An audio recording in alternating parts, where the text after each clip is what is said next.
Good afternoon and welcome. Welcome everybody to the Women of Influence.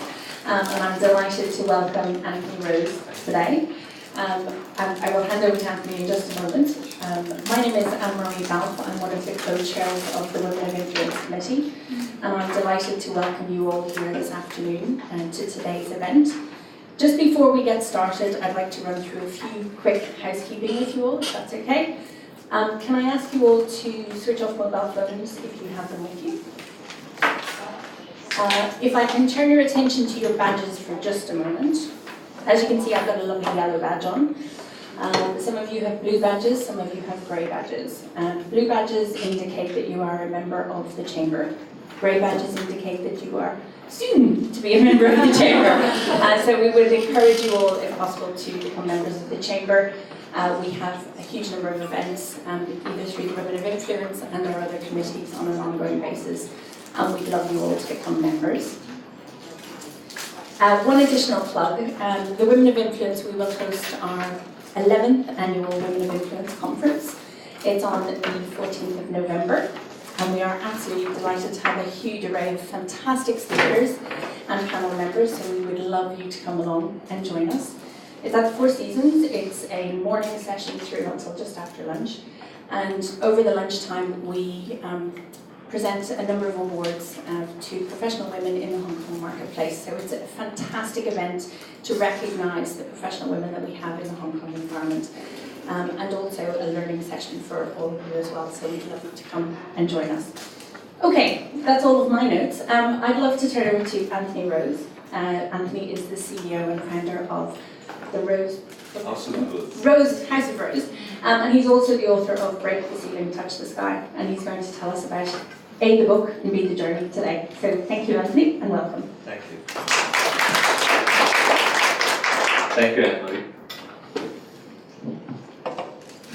So it's been a pretty busy month for me because I went from the world's largest company with 2.2 million employees to the world's smallest company with just 2 of us. So I started my journey on Break the Ceiling, Touch the Sky a couple of years ago. And the reason was quite simple.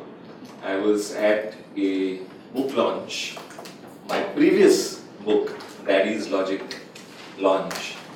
And one of the persons in the audience put his hand up and said, "Hey, you've written a book in honor of your father, and was your mother not an influence on your life?" So I said, "Shucks, now I have to go and write another book." So in July 2012 was when that comment was made. And in December 2012, my mom passed, unfortunately. And I decided to write this book. I have to share with you that I am not a commercial writer. I sell quite a few copies of my books. The first book has sold about 11,000 copies so far. It's in English and in Chinese. And this book has sold about close to 2,000 copies in the last 90 days. So we're doing pretty well. But the reason I write is I write for charity. So 100% of the proceeds from this book, less the cost of printing and sending it all over the world to people in Turkey, France, Germany, the UK, and all over the world, goes to an organization called Save the Children. And what we've done with Save the Children is quite simple. We've adopted 150 villages in India, in a state called Bihar. I don't know if any of you are familiar with this state. It's one of the states with the highest rate of female infanticide in the country. And what we are doing is, we are doing medical tests for 20,000 women for anemia. And it's pretty shocking because in places like India, the situation is not so good. And women who suffer from anemia their children die within the first 24 hours. It's a 100% mortality rate. And the cost of saving those lives is $1. The $1 goes towards doing a simple test for anemia, which has been invented by two scientists from IIT in India. And then we also provide the basic treatment for these women. So we've made a basic commitment of $25,000. I'm delighted to share that we've crossed that in the first 90 days, and I'll tell you why in a few minutes. And that is part of our journey. Now, the book itself took me about 2 years to write at night. So in addition to my wonderful Walmart job, which I quit a month ago, I wrote 4 nights a week, 4 hours every night, and finally got this book out. And the reason I write is the challenges facing women today are simply enormous. Okay, so women do 60% of the world's work, but are only paid 10% of the world's income. And this is against a very interesting backdrop today of only 4% of the world's Fortune 500 companies being led by women. Now the irony is that all the research shows, and some of you may have seen the latest research from the World Economic Forum Gender Gap Report, but last year's edition showed very clearly that companies with the most number of women on their boards as compared to the companies with the least have a 66% higher return on investment, a 56% higher return on equity, and a 42% higher return on sales. So women are making a huge difference in business. It makes financial sense to have women in these seats of influence and power. Socially, it's exactly the same. So when women earn, global studies show that they invest more than 90% of their income back into their families and the community, as compared to men who invest only 35% of their income into family or community. I don't know what happens to the other money, but it's quite a delta.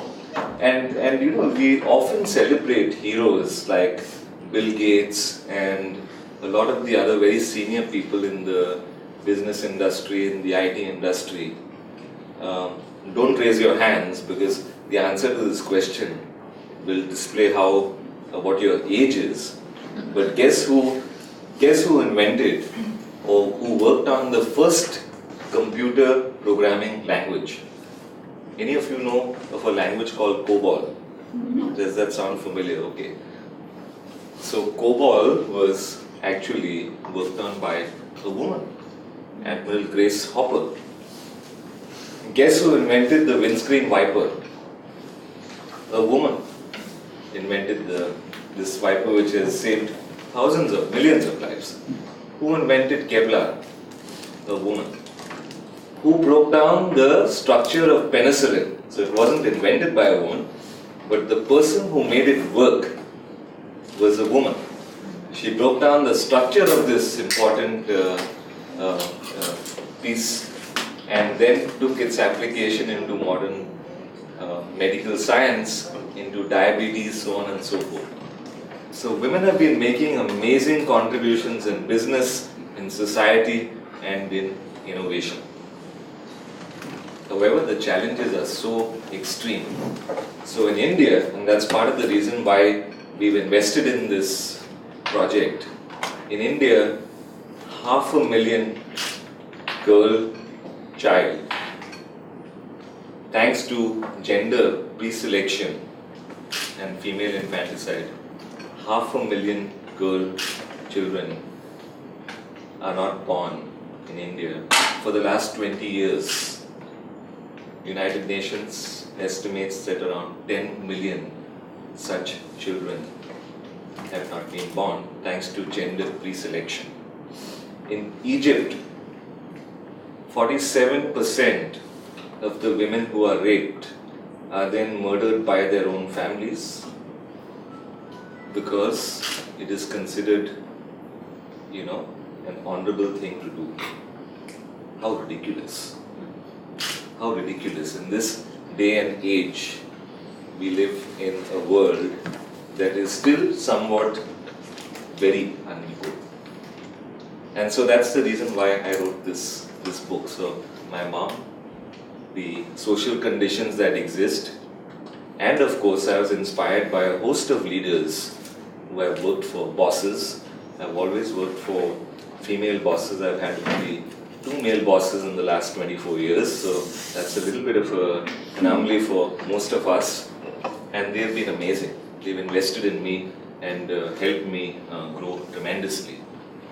I started the journey on the book. It was very simple. I started talking to women all over the world. I have a huge network thanks to the work I did with Walmart and Procter & Gamble and GlaxoSmithKline over the last many years, and spoke to close to 1,000 women from all over the world, every possible continent, about 20 countries. And I asked them a simple question. What are the challenges you face in career and in life? And what are some of the solutions that you are, or principles that you are employing in your own success or pursuit of success in your careers? And I heard all kinds of things back. The thing that shocked me was the similarity of responses on themes despite the diversity of culture, background, geography. The aspiration to want to make a difference, the hesitation to network, the challenge that women across the world face after having their first child, when most professional women then drop out of the workplace. The challenge of being able to break into the boys' club. So these were all common themes that came to me from across the world, from women in different parts of the world. And then I went to the next step. We had about 20 such themes which we hit on or filtered through. And then I went to the next step. I took those 20 themes and acid tested them with some of the most powerful women in the world that I know through my network. So I went to 43 of them and I asked them the same question. I put the data in front of them and asked them the same question. And lo and behold, out of all this discussion, we then hit on 14 power principles, which I believe, or which the women I have talked to, the most inspirational women in the world, I call them, I talk to, have come back to me with. So the book has 14 power habits or principles. So I've called them Success Secrets of the World's Most Inspirational Women. And I'm going to talk about just a few of these women so that you get a flavor of what's in the book and you get excited about wanting to have a copy of the book, because through that you're also helping the cause. So let me talk about Dr. Louis Lee in chapter 1. Now chapter 1 was a very interesting chapter because when I asked women, what was the biggest thing that motivated them? When you ask men the exact same question, it's wanting to be a CEO, wanting power, wanting influence.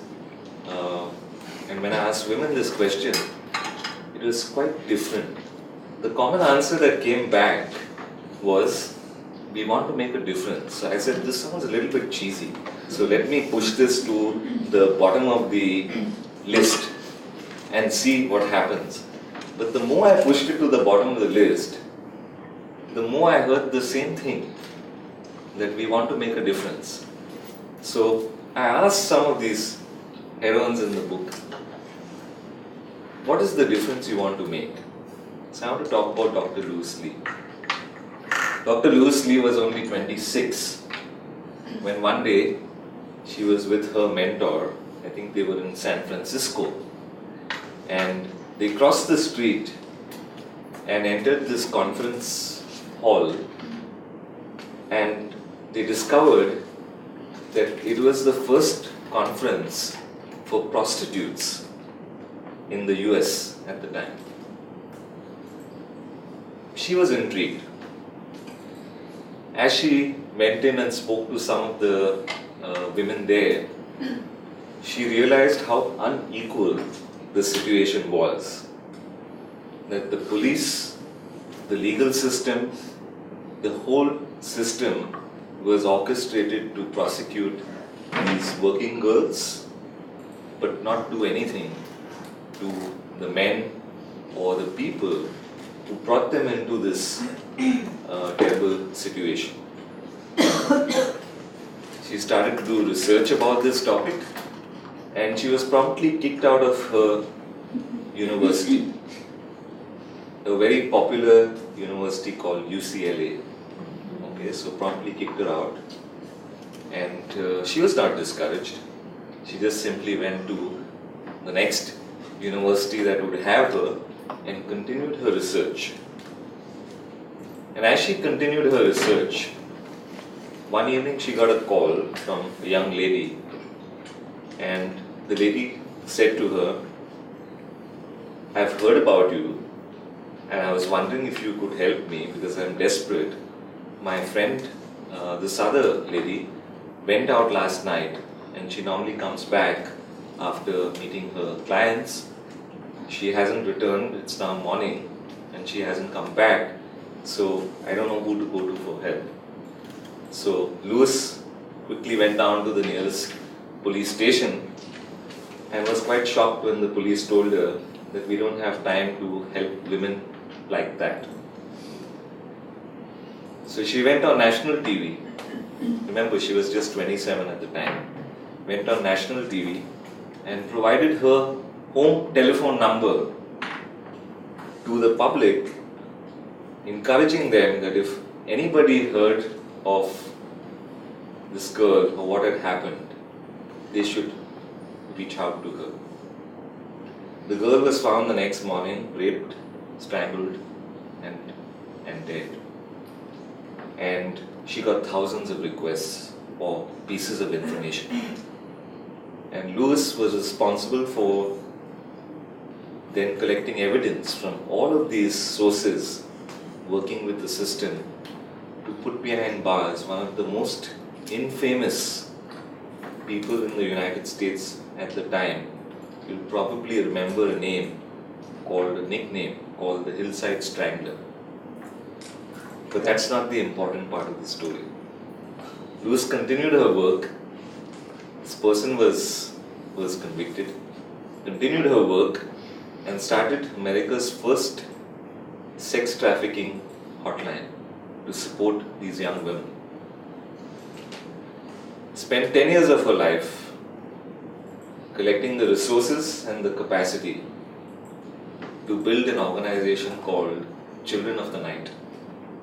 And over the last 30 years, Children of the Night has taken over 10,000 young girls between the ages of 11 and 17 off the streets, put them through education, and got them into full-time jobs. Louise has done this at risk to her life, her family, has bet everything on this mission of hers, and is today the world's foremost expert in this area. Japan, Romania, Turkey, all of these countries have invited her to set up similar organizations or counsel them in the area. And today she is one of the biggest names in the area. I asked Louise, "Why did you do this, Louise? This is incredible. Weren't you afraid?" weren't you worried about threat to your life and to your family? And the simple answer that came back was, I just wanted to make a difference. So that's chapter number 1. Let me talk to you about another person. Her name is Deb Henrietta. Have you heard of Deb Henrietta? I hope some of you have heard of her. Okay. It tells me that nobody reads Fortune magazine any longer. Hopefully nobody Fortune magazine is in this room. Well, Deb has been on the top 50 most powerful women in Fortune magazine for the last 7 years. I think her latest rank was 18 or 17 this year. And she used to be my boss at Procter & Gamble till 2010. So she was the Asia CEO, and she's now the head of global beauty for P&G in Cincinnati, P&G's global headquarters.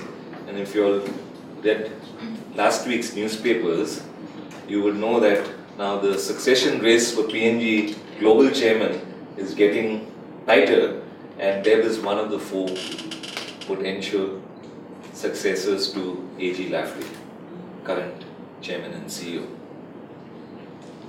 Deb is in the chapter on work-life balance.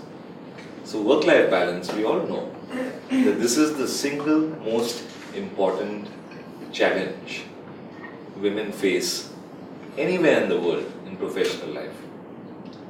I know because after interviewing these hundreds of talented women, I feel quite privileged that as a man, I'm only doing kind of half a job, because I kind of feel that unfortunately women today kind of have like 2 jobs, one at home and one in the office. Some are lucky where partners share equally the responsibilities of modern day professional life, but many are not. Deb has 3 children. She is President Obama's, or was President Obama's nominee to lead ABAC, which is the advisory body to APEC. She was also on the PM Lee in Singapore's advisory council to shape the 10-year vision for Singapore over the next few years, and is an incredible multitasker. So I asked her, Deb, how do you do all of this? And still I'm able to see you at this concert with your kids, music concert in Singapore, with 11 other kids from the neighborhood also tagging along with you, because you're the only parent who's around to chaperone all of these kids. And she had a very simple answer for me. She said, you have to make time for life. And you know, Indra Nooyi from PepsiCo has a couple of months back in one of the media articles said, you can't have it all. Women can't have it all. And actually the women in my book kind of agree and disagree. So Deb says, you can have it all, just not all at the same time. So you can have it all, but just not all at the same time. And work balance is not just about work and family, it starts with self. So it's like a tripod with 3 legs. If you don't have self sorted out first, you can't have either of the other 2 sorted, and then the 3 together make a powerful combination. So her story and her tips for work-family balance are very inspiring. Let me talk to you about Valerie Kahn. So Valerie Kahn is in a chapter called Stay Positive.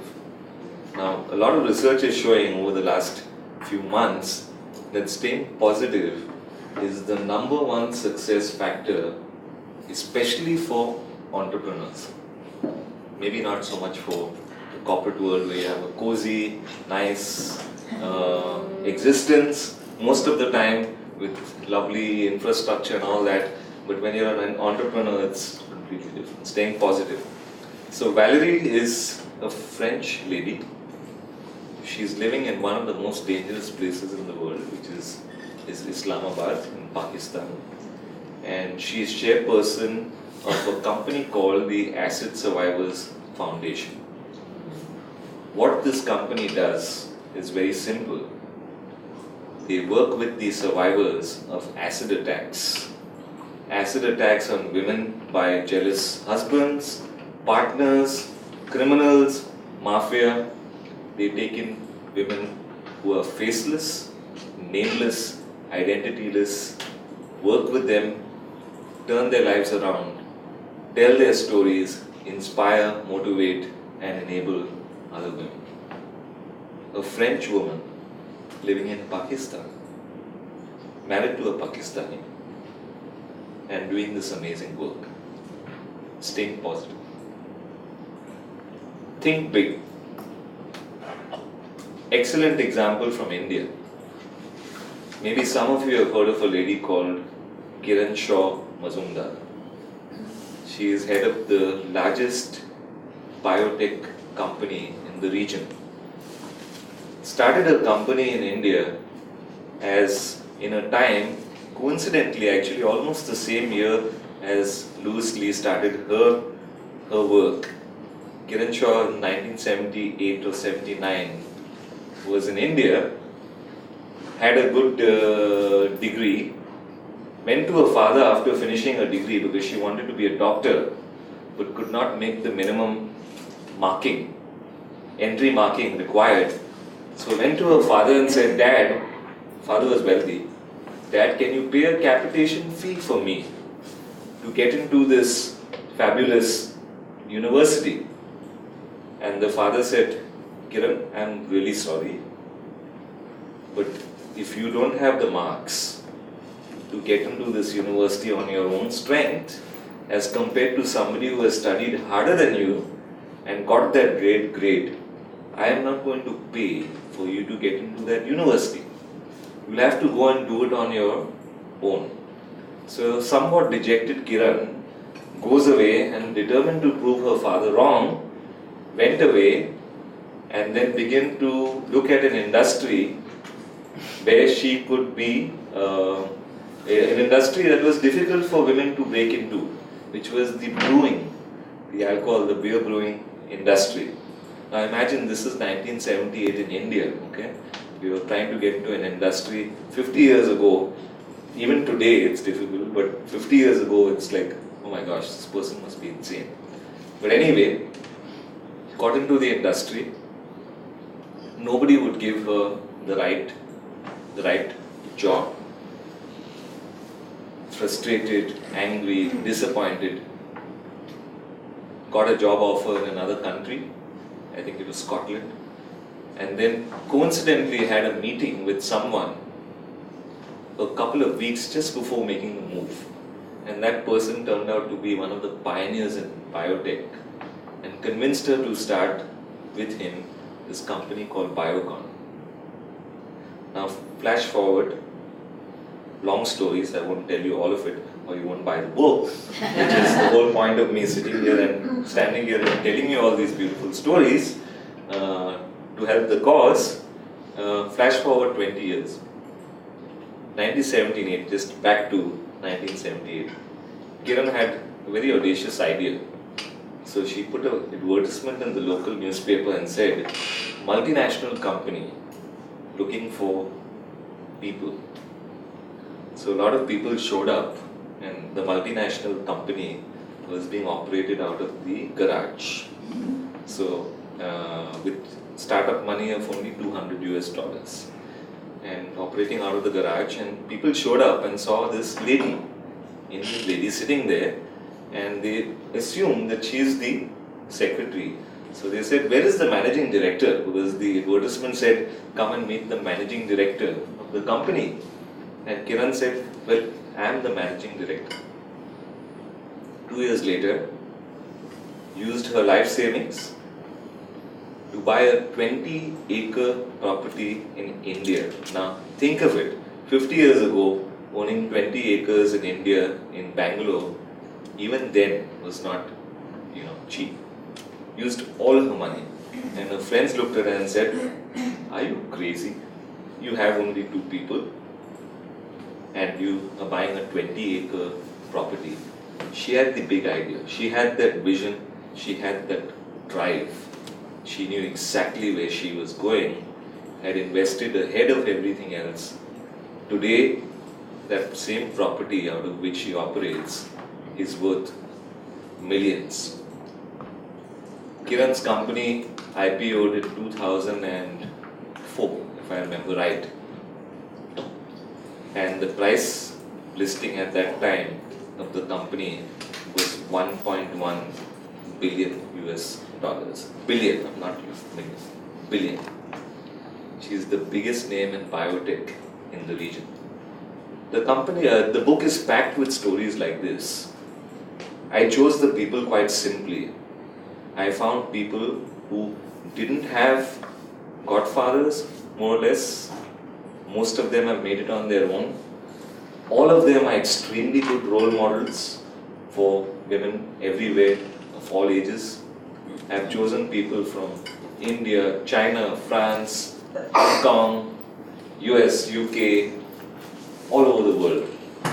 Because I wanted the book to reflect the true picture of diversity as compared to a single professional woman's narrative of success. There are plenty of those books out there, and they're all great books, but I wanted this to be much more diverse. So I'm going to stop here. I don't want to share with you all 14 chapters, because again, you won't buy the book. That's the single overriding key message that I want to bring to you. And this is a mission for me. So I don't do it for the money. So I don't take a cent out of the money we earn from this book, either for my travel or for my stay in any city that I go to. So that's all being funded out of my own pocket. And all of what you contribute goes direct to save the children. So I plan to write 5 books for charity, 3 more to be done. I have another one coming out next May. So I have the first speaking engagement on the 15th of May 2015 in Miami, and I haven't started writing the book yet. so this is all about, belief. And I was talking to Christine, who walked in first today, and I read on her card, passion and possibility, and I said, Christine, I so identify with that, because a lot of people when I left Walmart said, you crazy fellow. Crazy fellow. So I had 300 people in corporate affairs in Walmart, and now we are a team of, almost a one-man show, 2 of us. And we'll grow.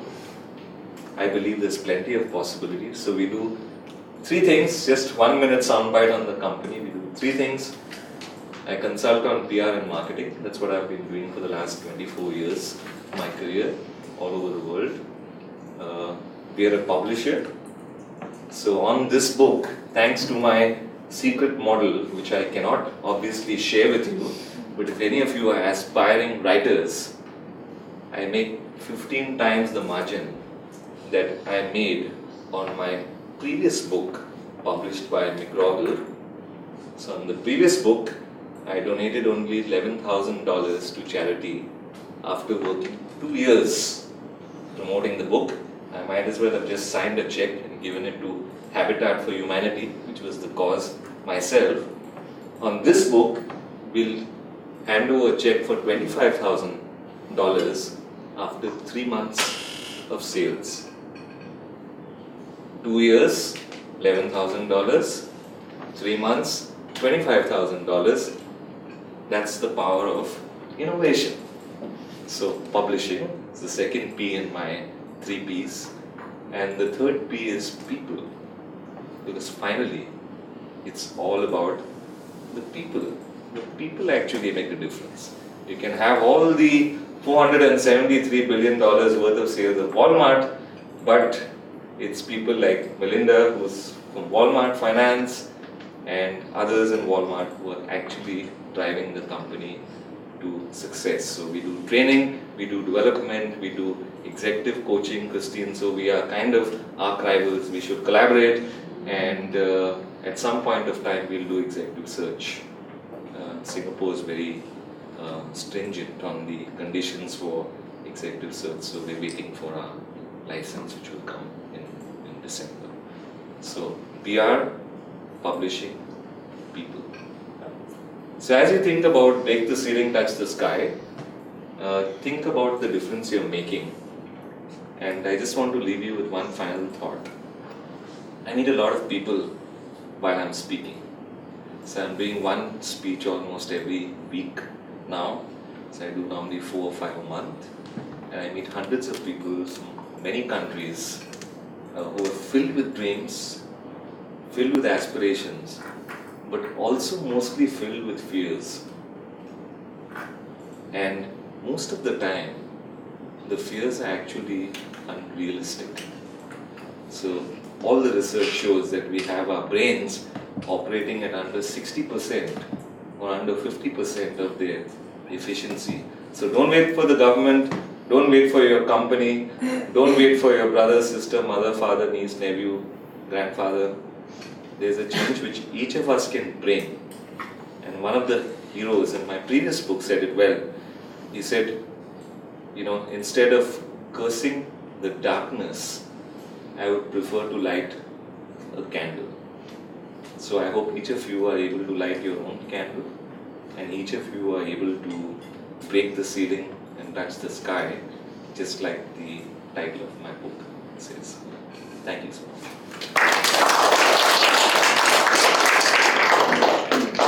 Questions? I'm happy to. Yep. So we can now open up. Thank you very much, Anthony. We can now open up for questions from anybody who would like to pose any questions.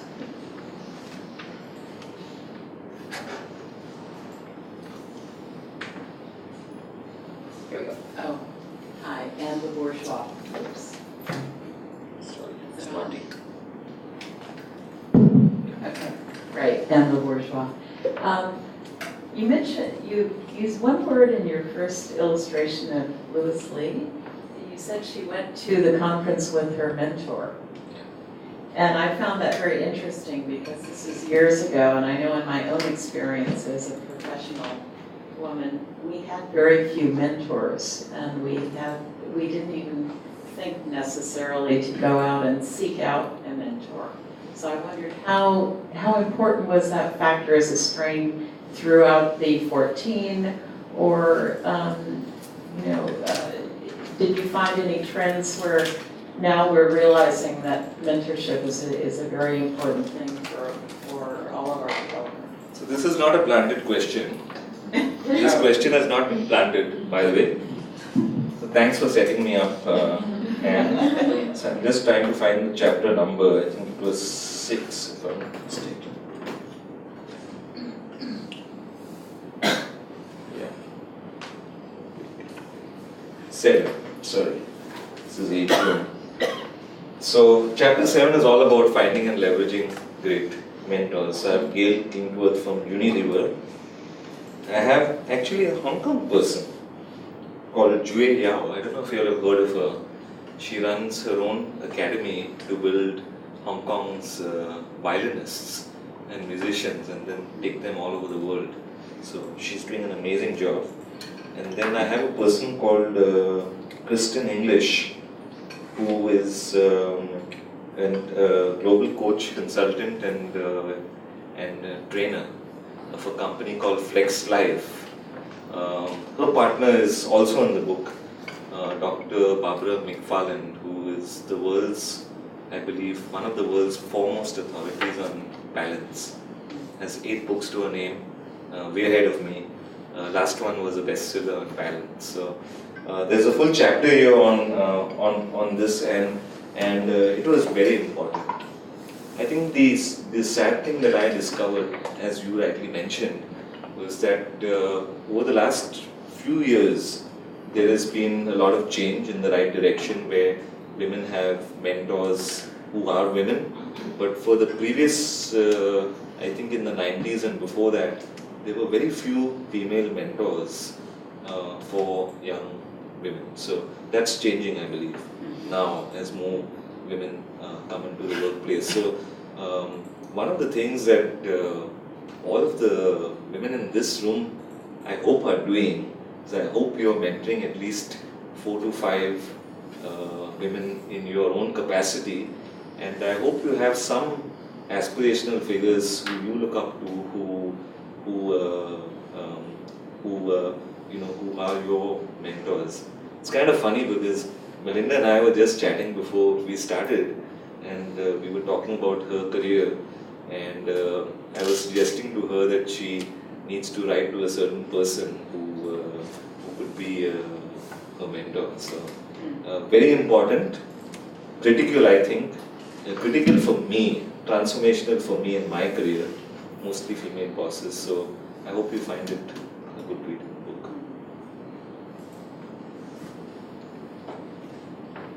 No more questions, my gosh. I talk too much, that's the problem. See. You mentioned your mother as your initial inspiration. Sorry, Mary Hale. You mentioned your mom was your initial inspiration. As you were growing up, was she at home or did she work? She was at home. So it was interesting, but she was at home and she worked.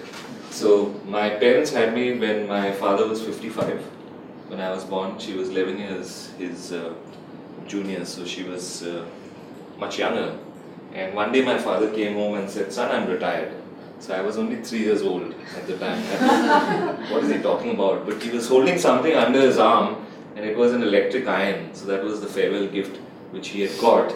But when he retired, what it meant was that there were 3 mouths to feed. We were not well off. So we had I have 2 elder brothers, myself. And my mom actually then started working to put us through school, college, so on and so forth, or to supplement the family income. She ran a kindergarten for 40 years, more than 40 years. She only closed it down when she was 80, literally. She refused to stop, but at the age of 80 she had Alzheimer's, so we realized that this was becoming non-productive. So, but she was an amazing inspiration. A person who did not really have a very high educational qualification, but tremendously resilient, gritty, a huge amount of common sense, very high EQ, able to navigate, build relationships, network with people to get things done. And most important of all, what I learned from her in terms of inspiration, an incredible work ethic. So the ability to just keep going, and get the job done. So really, this book was in her memory, because as she started losing her memories in the last few years, I definitely wanted to leave something behind that people would remember of her. So there's a tiny picture of her in the book in the front. We're going to replace that with a nicer one, and the book is for her.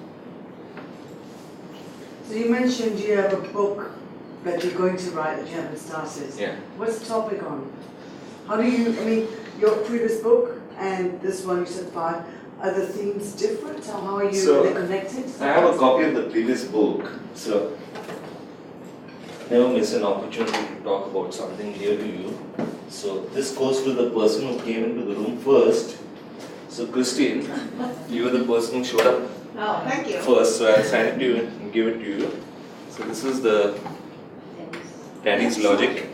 It's lessons that I learned from my father, but told through the stories of 60 CEOs from all over the world, CEOs or senior executives from all over the world. With this book, we built 3 shelters with Habitat for Humanity in Thailand. So the common theme, I guess, in terms of my writing is I want to write books which people can use. I don't want to write books like, let's say, the 11th Habit or the 25th Habit, where you spend 500 pages reading about one habit and you kind of feel at the end of it that I could have just looked at the last chapter and the executive summary and could have got it. So that's not the kind of books I want to write. I want to write books that people can pick up, and there's even things like this, which is like a bookmark here, where you have like a roadmap of 20 things that you could consider whether you are doing these 20 things in your own life and then use that. So I want my books to help people. I want them to make a difference. So I have 3 in the oven right now. I haven't started writing at night again because the business is taking so much capacity. I find myself being accountant, delivery boy, cold caller, stalker, all these things to try and build the business. It's been difficult, but I have 3 in the oven. One is a love story, so I'm going to do something very different. It's a challenge to myself to get off the trodden path and do something completely wacky and different. The other is a leadership book, which I've been actually cooking for a very long time because I see so many leadership books written by leaders who actually don't write the books themselves. They have ghostwriters and other people who do the stuff for them and put their names to it. So I've done part of the research for that. And the third one again is to do with training and development. So lots of action, too little time. So last night I put up a post on my Facebook. So this little picture of this yellow minion with the nice little notebook and looking very happy and busy. And I advertised for an executive assistant because I am just being submerged. So my first employee is sitting there at the last row. So Susanna helped me set up initially in the last month and a half, and I'm very grateful to her for her help. But we've now got to get moving because somebody has to pay for the charity work. I have a question. You wrote a book about what I learned from a male role model, and you wrote a book what you've learned or what we can learn from female role models. Are these really different things, or like in your experience, what do you think? Do we learn different things from male and female, successful male, successful female? So if you just put the 2 books actually side by side, you'll find similarity in some of the principles, like the ability to have a goal or objective and having a clear mission, are common. Men care less about mentors compared to women. They'll never admit that they need mentors. They'll do all the networking in the world, but they'll never admit that they need mentors. Men are not really interested in hugely investing time in the community. A lot of men do that, but it's much less a male trait, much more a female trait if you look at the statistics. So to answer your question, some of the principles are the same, a lot of the principles are different. And as part of the research that I did for Break the Ceiling, Touch the Sky, in fact, if perhaps you can go online and check, there was a very interesting article in Psychology Today about probably September, October 2012. And it was a special edition on the differences between the male and the female brain. And I was shocked. I was shocked to find how scientific the differences are. So we always think of them as stereotypes and part of our conditioning. But actually that's not true. There are certain things that science has proven are genetically geared into the male and the female brain. For example, the response to stress. Men are able to deal with stress much better in the first instance. Women are able to deal with stress much better over an extended period of time. That's genetic. That's not conditioning. That's genetic.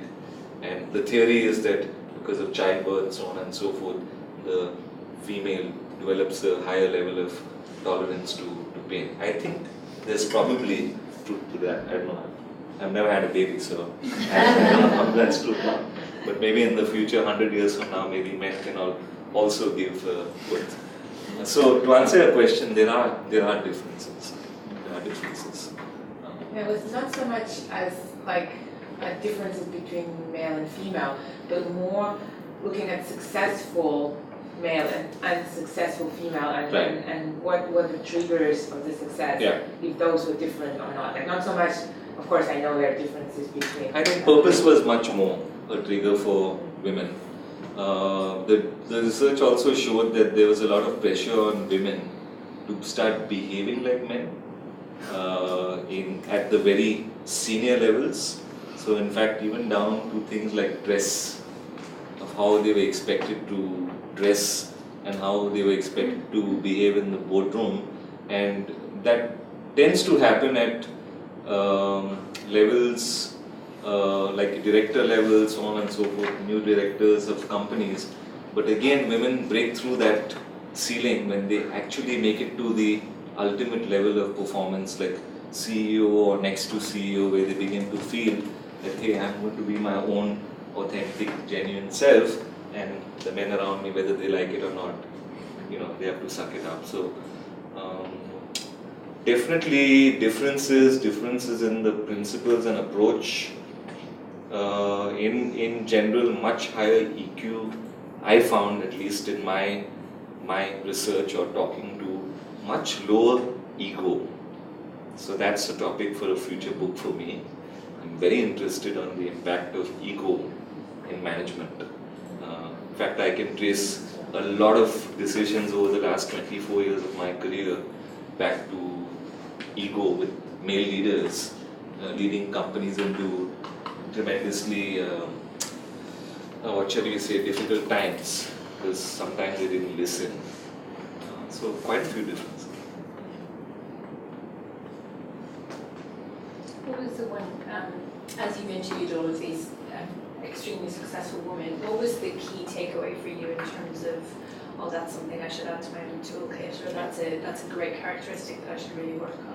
So I think one of the things that I learned, which I'm putting to use in my role as an entrepreneur now, is the amazing ability women have to multitask. I think that is definitely a female skill set which men do not have, because men have a very fixed routine in terms of time for leisure and time for work, but I think for women it's much more unpredictable, especially for women with little children. They really don't know. So one of the things that I have begun to practice is to be very, very disciplined about my day. So last night I was sitting down to review hour by hour what I would be doing for the next 30 days, and that's when the advertisement for the executive assistant happened, because I was like almost about to cry. So I'm forgetting dates, I'm forgetting times, I'm forgetting appointments. I said, I can't do this, I need help. So that ability, Anne-Marie, to multitask and then to plan meticulously the activity at a particular time is, I think, what separates the best women leaders from the mid-year. And I think the person who best exemplified that for me was Deb Henrietta. I never saw an office a single day. I worked for her 4 years. I never saw an office a single day before 9 a.m. And I never saw an office a single day after 6 p.m. Not a single day. And I did see her, of course, at 10 p.m. back on email, and then she would keep me up till about 1 a.m. I work normally till 3 a.m. every day, so I normally sleep around that time. So we had the same kind of pattern, but extremely disciplined. And you would never believe when you saw her at a concert, with her kids and the whole neighborhood tagging along with her in jeans and things, you would never believe that this person runs a $20 billion business, because she's got it all nailed down, put together. So I think that's what I've learned most.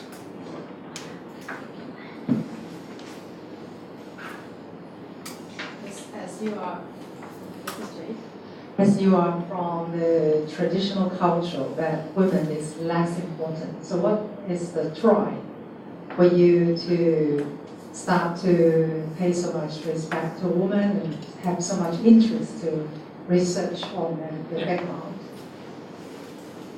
It's a great question, Jade, but to be honest, I came from a very untraditional family. So my grandfather is British, my grandmother is Portuguese. Somewhere along the line, landed in India. So on one side, one grandparent is Indian, and then, so technically by birth I'm Indian. Then I've lived all over the world. I've lived in the US, Hong Kong, Singapore. I'm Singaporean by passport. So it's a little bit, a mix of everything. So I think I grew up in a very untraditional household where, to be honest, my mom wore the pants. I mean, even though my father went to work, my mother was a tremendous influence. And then as I saw her growing up, because when she started her kindergarten, I must have been, 3 or 4. So seeing her do that in front of my eyes left a completely neutral thing towards gender. So she was the motivation. She was the inspiration for me beginning to think about that this doesn't make sense, because you have this huge amazing workforce of women all over the world who are doing amazing things, but we're not using them. So, and it just doesn't make sense. The other thing that I must admit drives me quite crazy is the separation we have driven between men and women in the overall quest for productivity. It's almost become like he versus she instead of he and she kind of culture. So I see part of my mission is to bring more men into this kind of a paradigm, and for men to take on more responsibility, whether it's at home or share responsibility at the workplace, but to begin to move towards a situation where 1 + 1 is not 2 but 3.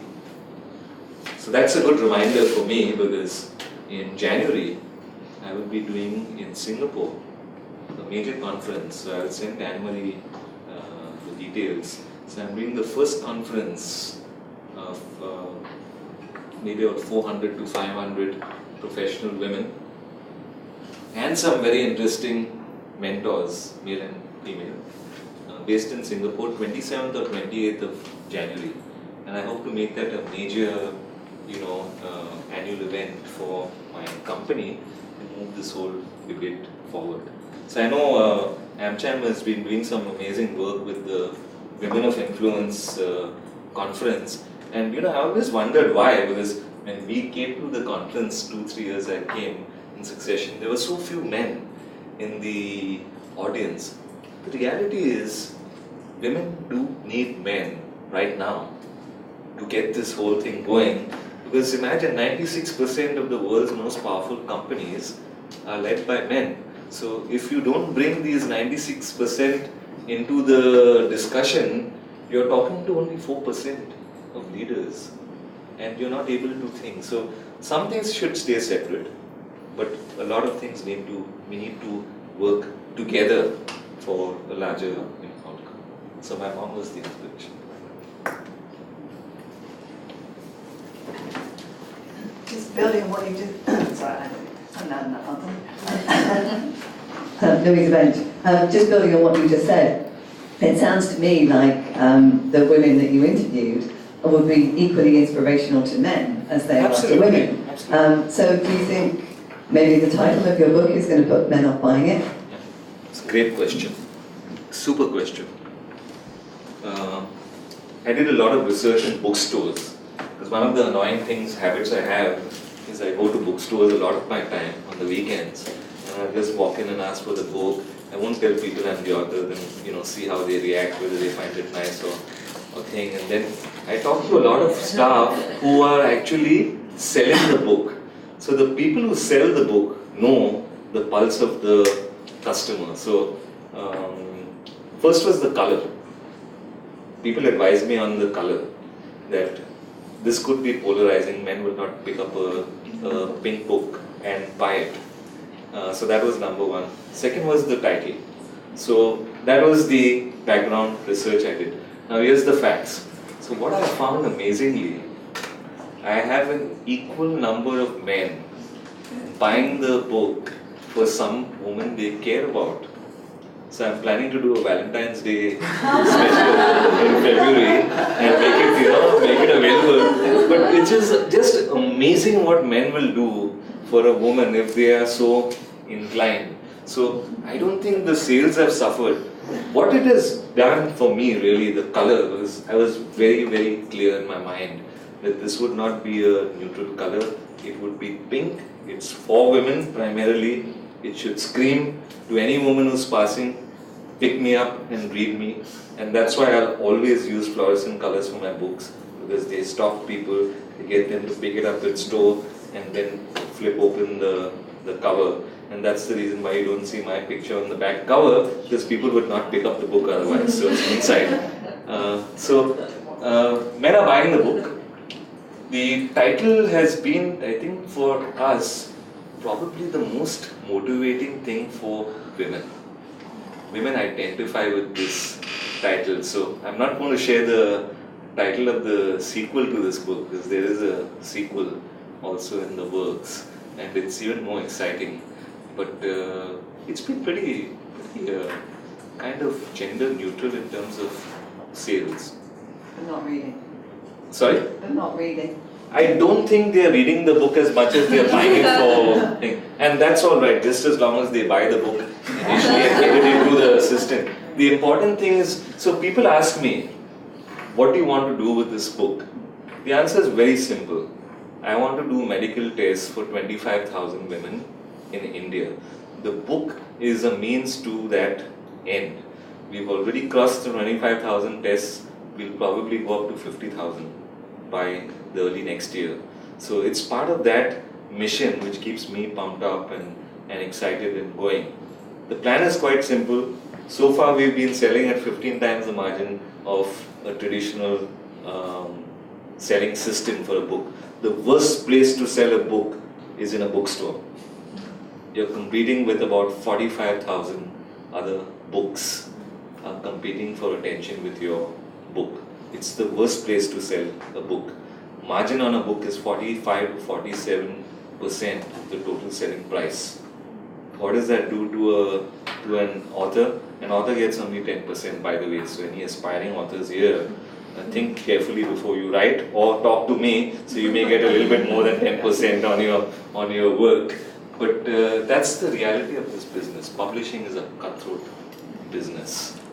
People, you have to pay to play, so to speak. So purpose is to get that cause running. We're going to get up to about 3,000, so we're about close to 2,000 now, and keep it in this secret sauce model till 3,000, and after 3,000 we'll take it into mainstream distribution. So it's in some stores, so it's in Kinokuniya in Singapore. I've been talking to a couple of the Hong Kong stores, and I'll do it in a phased way, country by country. The true Walmart model, So in Walmart we have a phrase. So it's not about the 473 billion. It's about store by store. You win the business store by store. That's what we're doing. My request to all of you is, please, first of all, buy the book. I hope you do. But even if you don't, that's okay. Please take pictures of the book and talk about the book on your social media feeds, whether it's Twitter, Facebook, LinkedIn. Talk about the book, because the book has an amazing ability to change somebody's life. We are so privileged. I started my first job. Susanna's heard this story like 100 times. I started my first job at $18 a month in India in 1991. So I had a job which was $18 a month, out of which I gave $6 home to my mom for my contribution towards the house, and I used $12 for the month to go to work, have lunch or whatever, and then get back home. And of course today, thank God, I'm earning a little bit more than $18 a month. Currently nothing, thanks to the new business, but we will, the business will come, because when you have passion, as Christine says for her business, you also have possibility. And in my mind, the possibilities are are endless. Are endless. Well, thank you very much.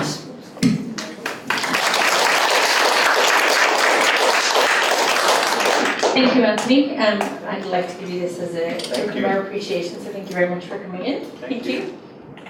Wait 1 second.